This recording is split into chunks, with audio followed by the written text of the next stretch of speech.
Twelfth physics. इसके पहले हम लोग लेंजेज लॉ देखे हैं। लेंजेज लॉ में क्या कहता है? लेंजेज लॉ में कहता है the polarity of induced EMF is such that it opposes the call which produces is. और उसका वेरिफिकेशन देखे, अर्थात इंड्यूस्ड ईएमएफ जो की पोलरिटी जो होती है वो ऐसा होता है कि यह अपोज करता है कॉज का जिसके कारण यह प्रोड्यूस्ड होता है। यही लेंजेज लॉ, इसका वेरिफिकेशन भी आपको एक्सपेरिमेंट के द्वारा मैंने बताया है। अब है कभी कभी सवाल यह आता है कि so that Lenz's law is in accordance with the law of conservation of energy, अर्थात Lenz's law is in accordance with the law of conservation of energy।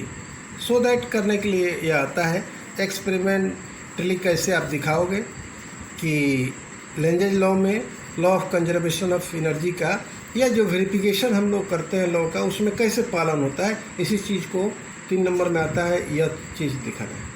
तो जैसे कि आप जानते हैं कंजर्वेशन ऑफ एनर्जी क्या कहता है कि energy can neither be created nor destroyed but can change from one form to another form.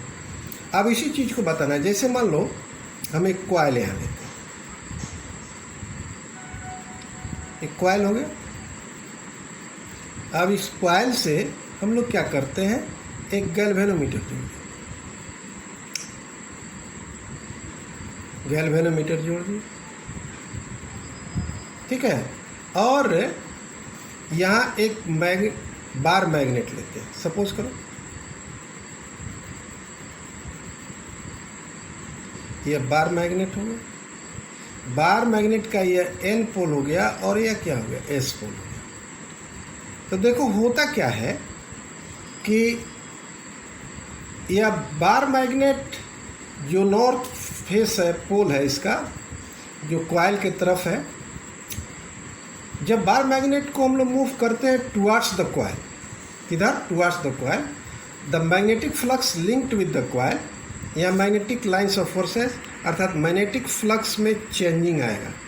Magnetic lines of forces increase करेगा जब इसको इधर लाएंगे, और यह इंक्रीज जो करेगा तो इंड्यूस्ड ईएमएफ प्रोड्यूस्ड होगा कॉइल में।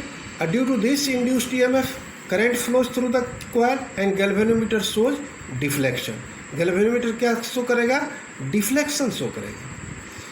तो लेंजेज लॉ क्या करता है, direction of induced EMF and hence current is such that it opposes the cause which produces is.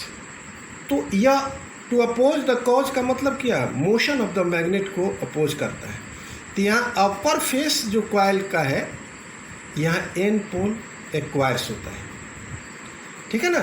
Upper face of the coil क्या होता है, नॉर्थ पोलरिटी एक्वायर हो जाता है। North pole of the magnet and the north pole of the coil repel करेगा, एक दूसरे को क्या करेगा, रिपेल करेगा, ठीक है ना, रिपेल करता है। तो जब हम इसको मूव कराते हैं मैग्नेट को टुवर्ड्स द कॉइल, तो क्या होगा, मैकेनिकल वर्क होगा, अर्थात mechanical work has to be done to overcome the force of repulsion between the north pole of the bar magnet and the north pole of the bar magnet and the coil. This mechanical work is converted into the electrical energy. This electrical energy is converted into heat energy due to Joule's effect. Similarly, जब मान लो ये coil है, देखो, ठीक है, फिर अलग से भी इसको देख लेते हैं। कॉइल हो गया, यहाँ हमने गैल्वेनोमीटर जोड़ दिया,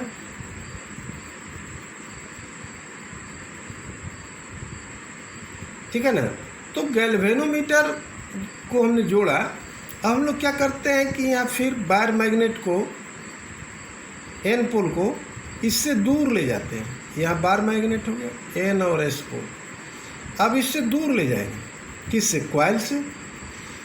तो जब इससे दूर ले जाएंगे, अर्थात when the bar magnet moves away from the coil, away from the coil, ये मैग्नेटिक लाइन्स ऑफ फोर्सेज में चेंजिंग आएगी। वह चेंजिंग क्या है? वह चेंजिंग रिड्यूस होगा, कम होगा, तो फिर इंड्यूस्ड ईएमएफ प्रोड्यूस्ड होगा और उसके कारण डिफ्लेक्शन होगा आपको गैल्वेनोमीटर में, लेकिन opposite to the first direction of the indicator of the galvanometer. तो इसका अर्थात बार मैग्नेट को जब हम moves away from the coil करेंगे तो अपर फेस क्या हो जाएगा कॉइल का? वहाँ आपको एस पोल अराइज हो जाएगा, डायरेक्शन चेंज हो गया।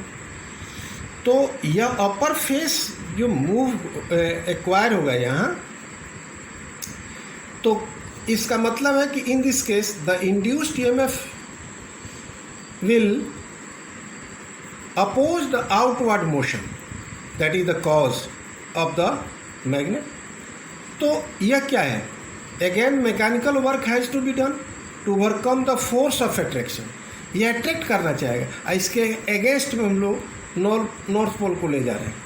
तो इस समय भी क्या होगा कि some work will be done and this work is converted into electrical energy. तो इस तरह मैग्नेट को अप एंड डाउन कॉइल के ले जाने से, दूर और उसके नज़दीक लाने से हमारा क्या होता है कि वर्क होता है against the repulsive force and the attractive force. तो इस तरह कॉइल को ले जाने से, हमारे अप एंड डाउन करने से मैग्नेट को फोर्स ऑफ एट्रैक्शन और रिपल्सन के अगेंस्ट में जो वर्क होता है, वही वर्क मैकेनिकल वर्क जो है एनर्जी में कन्वर्ट होता है। वह एनर्जी के कारण जो इलेक्ट्रिकल एनर्जी में कन्वर्ट होता है, वही इलेक्ट्रिकल एनर्जी के कारण ही आपको इंड्यूस्ड ईएमएफ और करंट प्रोड्यूस्ड होता है कॉइल में।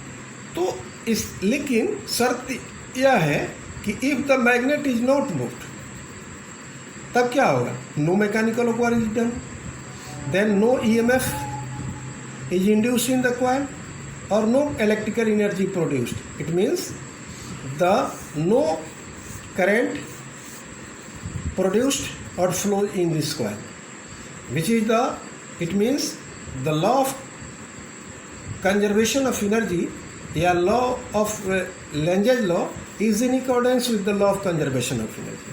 जैसे आप जानते हैं कि law of conservation of energy में आपको क्या कहते हैं, एनर्जी न क्रिएट होता है न डिस्ट्रॉयड होता है, बल्कि केवल उसके रूप में परिवर्तन होता है। तो यहाँ भी आप देख रहे हैं कि एनर्जी, मैकेनिकल वर्क जो एनर्जी एक है वह कन्वर्ट हो जाता है आपको इलेक्ट्रिकल एनर्जी में, और यह जो कन्वर्ट होता है इलेक्ट्रिकल एनर्जी में, इसी के कारण करंट प्रोड्यूस्ड होता है और यह फ्लो करता है आपको कॉइल में। और मैग्नेट जब स्थिर रहता है, अर्थात if the magnet is not move, no mechanical work is done, then no EMF induced in the coil। तो इस तरह there is no electrical current produced in the coil। तो हम लोग कह सकते हैं कि लेंजेज लॉ जो है in accordance to the law of conservation of energy है। अर्थात हैंस इस सारी चीज़ को सुन करके लिख लेना है, या बुक से भी एक बार पढ़ोगे तो यह कंसेप्ट और क्लियर हो जाएगा। पूरा यह चीज़ लिखना संभव नहीं है, एक बार समझोगे अब बुक पढ़ोगे तो निश्चित तौर पर यह आपको समझ में आ जाएगा, और निश्चित आप 2-4-10 लाइन लिख दोगे तो आपको 3 नंबर मिल ही जाएगा। अब देखो लास्ट में लिख देते हैं, hence Lenz's law is in accordance with the law of conservation, law of conservation energy. इस तरह आप 10 लाइन लिख करके या फिगर बना करके और इसको लिख दीजिएगा तो आपको 3 में 3 मिल जाएगा। एक बार बुक जरूर पढ़िए, हम जो वीडियो डाले हैं उसको भी समझिए और कंसेप्ट क्लियर हो जाएगा। तो आप अपने मन से 1 2 बार 3 बार 4 बार लिखिए और लिखने के बाद निश्चित आप इसको एग्ज़ाम में लिख सकते हैं। बार बार लिखिएगा, बार बार लिखने पर ही आप एग्ज़ाम में इसको लिख सकते हो। अब अगला वीडियो में हम लोग देखेंगे कि इंड्यूस्ड ईएमएफ जो प्रोड्यूस्ड होता है उसका मान हम लोग कैसे बढ़ा सकते हैं, यह चीज़ हम आपको बताएंगे आगे। चूँकि आप जानते हो हमने बताया था इंड्यूस्ड ईएमएफ E बराबर NdΦ/dt। तो वह N नंबर ऑफ टर्न्स बढ़ाने से, मैग्नेटिक फ्लक्स में चेंजिंग करने से इंड्यूस्ड ईएमएफ हम लोग बढ़ा घटा सकते हैं। यह चीज़ आगे के वीडियो में आपको मैं बताऊंगा।